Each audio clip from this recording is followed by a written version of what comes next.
Hi, this is for Educational Leadership Module 4 on KESA. I met with my principal slash superintendent from last school year, um, where I had been exposed to KESA. We were in 0 year last year. So, as a district, we had several professional developments where we met with our KESA representative to kind of go over the rubrics. We were put into groups to kind of decide where we felt as a staff we were at, and then we went from there. So with talking to my principal, it was nice to kind of get a little more information than what I just did at the professional developments. She sent me the rubrics that they used that had the marks on them because I knew I had them. I couldn't find them. But I felt like most areas they were really strong, and there were some areas that we were on each rubric that we were in either implementing or no evidence. But she gave me a little this little flow chart that starts in bottom and works its way up, and it's the state's vision for education.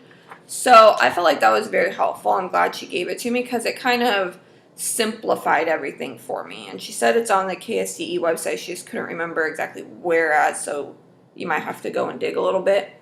But a couple of the things that we talked about were, I know that they're in the process of making their KESA team, and then they're going to make their goals. And she said out of the 4 R's, they picked 2 areas that they feel like they need to improve the most on, and then that's where they make their goals from.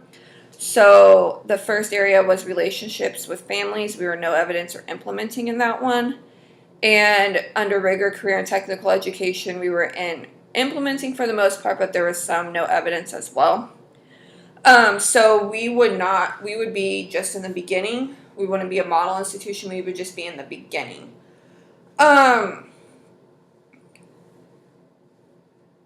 It said, it says, her leadership style approach. I asked her about what she felt her leadership style or approach was, and she, said collaborative, team, ownership, relationships. So, I felt like it was more democratic and participative with some transformational, but she likes to get all the facts first before bringing it to the staff. But she very much tries to keep us in the know of what is going on, changes that are happening with the state, anything like that. So she really likes to have us have a say and an opinion, but also really wants to trust her staff as well and build those relationships. We did a lot of different collaborative things as well as a staff, so that also helped as well. So that's why I kind of picked democratic and participative for her. Like I said, the areas for school improvement that were no evidence in implementing were under the relationships rubric, which is the green one, component 3, families.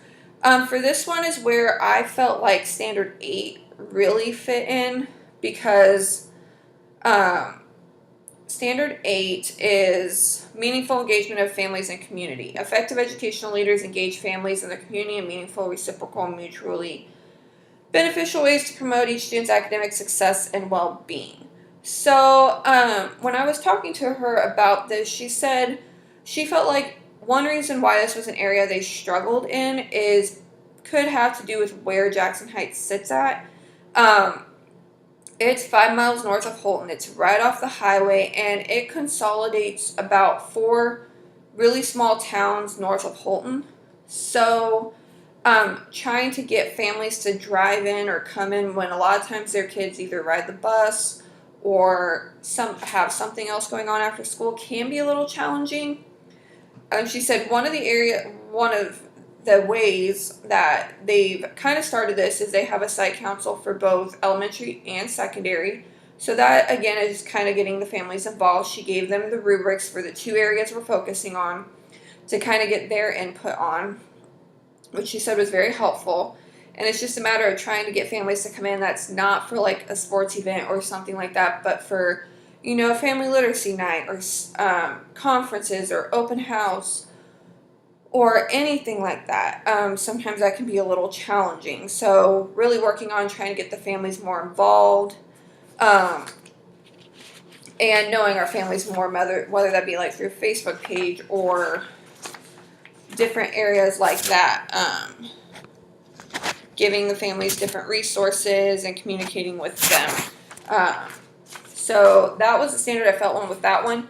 With the career and technical education one of the results that the state wants to have is a individual plan of study for each student. So one thing she said that they were working on with that were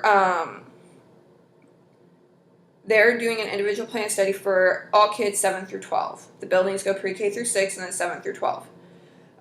So she said sometime this month, students are going to do the My Next Move and Learning Style Survey, plus look at what they need to do to graduate, and they created their own little individual plan of study for each student. It's about like 3 to 4 pages long. But this way, this kind of helps students know where they're at, where they need to be going to graduate, and are they going to meet the different components listed on here for a successful high school graduate. So that's one way they're doing that. Having the academic preparation, cognitive preparation, technical skills, employability skills, and civic engagement. Trying to get the students more involved, like civically, with what's going on in their county and their community, but also having like the technical skills for if they just want to find a job outside of school, or if they want to do a trade or go to school, go to a university, things like that. So for that one, I felt like standard 1, which is mission, vision, and core values. Effective educational leaders develop, advocate, and enact a shared mission, vision, and core values. I feel like if every teacher is on the same page with their students, knowing what they need, knowing what they're going to do, are they on the right track? So doing those individual plans of study kind of helps teachers see, are they leading their students in the right direction? Are they going to be prepared for when they graduate high school? The other standard I felt like went with this was also standard 4, which is curriculum, instruction, and assessment. So effective educational leaders develop and support intellectually rigorous and coherent systems of curriculum, instruction, and assessment.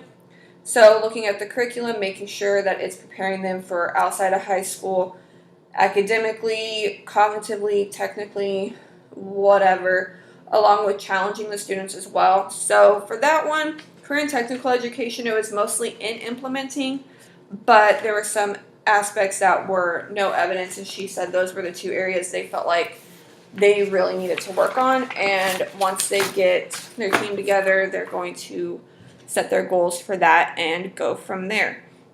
I did ask her, just a side note, I asked her, since she's been a superintendent for 6 years and a principal for a little bit longer, if she felt like KESA is a better way to accreditate schools than the QPA before, and she thinks it is because the QPA, you just answered 11 questions, checked it, nobody knew about it, whereas this has a process to it. The staff knows about it. The staff's aware about it.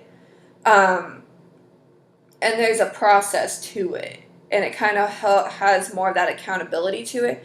She's like, there's some areas she's still kind of not wanting to jump in feet first, just for the pure fact of it doesn't seem fully like made all the way. It's kind of like still in processing, and how are you going to get marked for that? How are you going to get like who's going to be in control of that, who's going to evaluate you on that, and things like that. But she said for the most part she feels like this is headed in the right direction, and she likes the process that goes along with it. So that's what I have for you on KESA. Thank you.